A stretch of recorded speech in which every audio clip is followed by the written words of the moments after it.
For those who don't know and don't have time to look it up, how would you briefly describe the Six-Day War? What is the Six-Day War for dummies? It's always described as a defensive war by the people who support Israel. I support Israel, but I know that if you start the shooting, then you've started the war.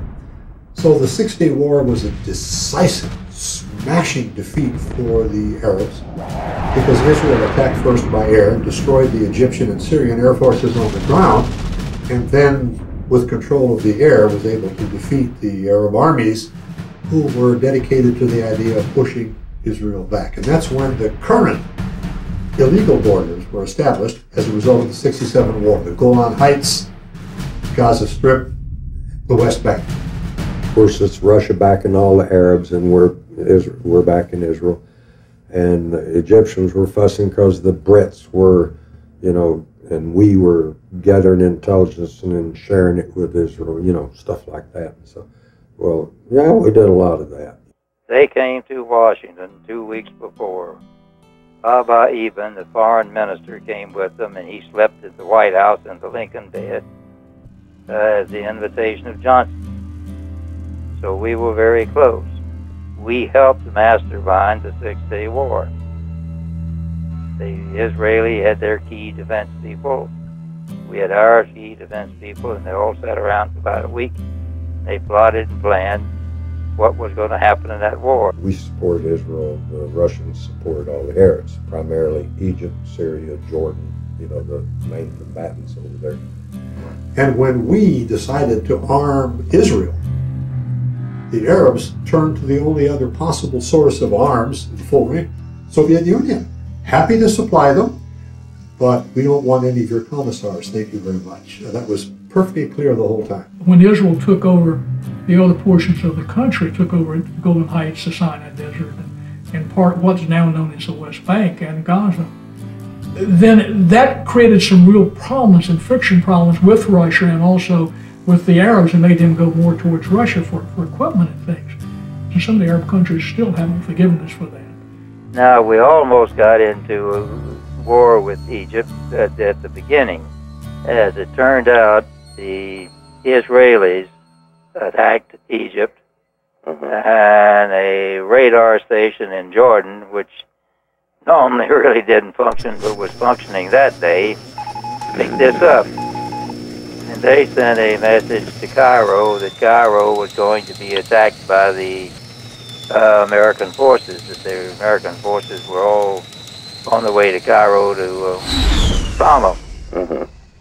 So with that, Nasser sends out a message to all over the Arab world that he's going to be attacked by the Americans.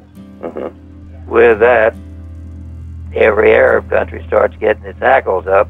That we had a U.S. group of Phantoms that were hastily painted over and given neutral uniforms and sent over there to do photo reconnaissance, ostensibly for Israel. And it's only fair to assume that the Russians were doing the same thing. Because there was a time there when Khrushchev called Johnson in the middle distance, says, if you want war, you'll get war. It got to be that close. Johnson stood down, and it turned out that might have been the brightest thing he ever did in his life. The Russians had 5 submarines, atomic submarines, sitting off of our coast, all ready to launch the bomb. They had nuke subs off. They had the nuke subs Washington. with nuclear warheads running up and down within 5-6 miles of our coastline. And we knew it. Sometimes we followed them, sometimes we didn't. I was a Russian linguist. My job was to find out what the Russians were doing and how they were involved. Russia has always been accused of having a bigger role in all of that part of the world than is justified. People keep pointing out that if it hadn't been for Israel, the Soviet Union would have swept through the Middle East, and that's just blatant Arab nonsense.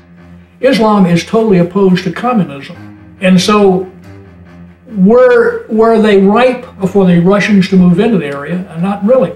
Every one of those Arab countries was vehemently opposed to the concept of communism, and they were constantly, even in a place like Iraq, suppressing people who showed any communist tendencies. Russia was playing the role of a spoiler. There was a group of Tu-95 aircraft. They were airborne surveillance electronics collection platforms. Basically, they were kind of like our B-52s. They were a heavy long-range bomber. But the Russians had pretty well told the world that they were given to the United Arab Republic, and it was UAR crews that were manning them. They were actually Russian troops in UAR uniforms, and they wouldn't let the Arabs anywhere near those planes. The Egyptian Air Force had this bad habit of being real regular in their routines, so they'd go fly patrols in the morning, come back and land and have morning tea, park neatly on a row on the runway, go in and have morning prayer and tea. And so preemptively, that's how Israel started. They just eliminated the Egyptian Air Force on that day one. Tank Force, day 2, 1 and 2. They were also fighting in Jerusalem. I don't know how secure that had been.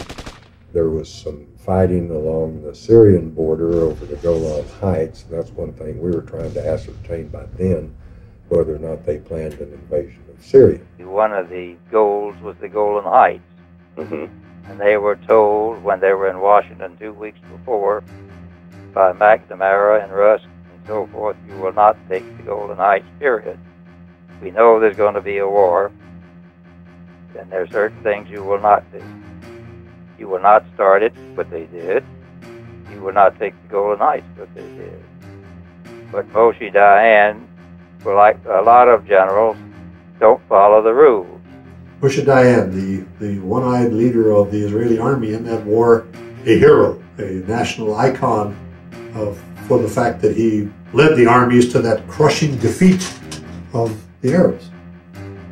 If they get away with it, like Robert E. Lee did, you're a hero. If you don't get away with it, you're dog. So Moshe Dayan had defeated the Egyptians in the Sinai, and he took a good portion of his forces from the Sinai under the cover of darkness and had them hit Syria in the Golan Heights. Well, we, of course, would have that. And I think he was afraid that we might contact the 6th Fleet, and 6th Fleet Washington, and stop it.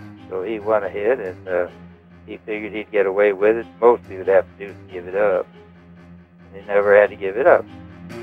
Jordan was one of Syria, Jordan, Egypt that was going to shove Israel off in the sea. Now, it started out with Egypt and the Sinai and the Tank Force and their aircraft and getting wiped out day 1, 2, whatever. Well, back then you didn't have cell phones, so if somebody made a phone call in Egypt and tried to call Jordan, it went on a landline. Well, landlines, like electricity, kind of lose signal over length. And so then it would go to a relay station to get re-amplified and sent on down the line. Well, this NSA group had a guy that sounded just like NASA.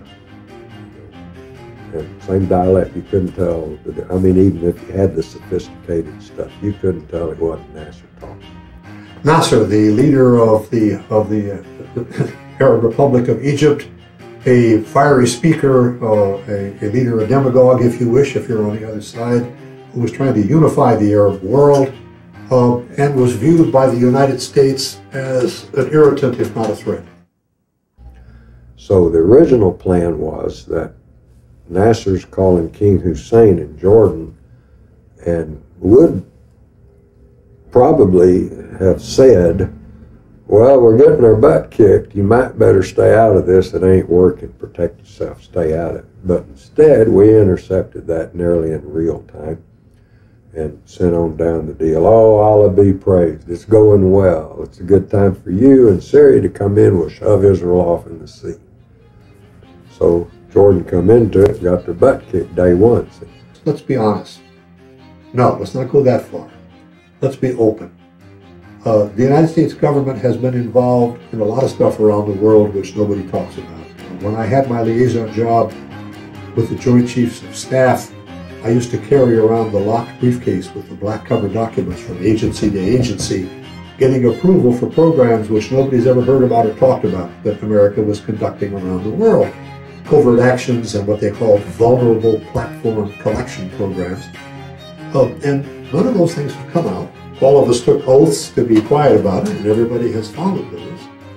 None of them were like the Liberty incident, where somebody else did something to us and we were told to shut up about it. That's a whole different category of activity, in my mind. Yeah.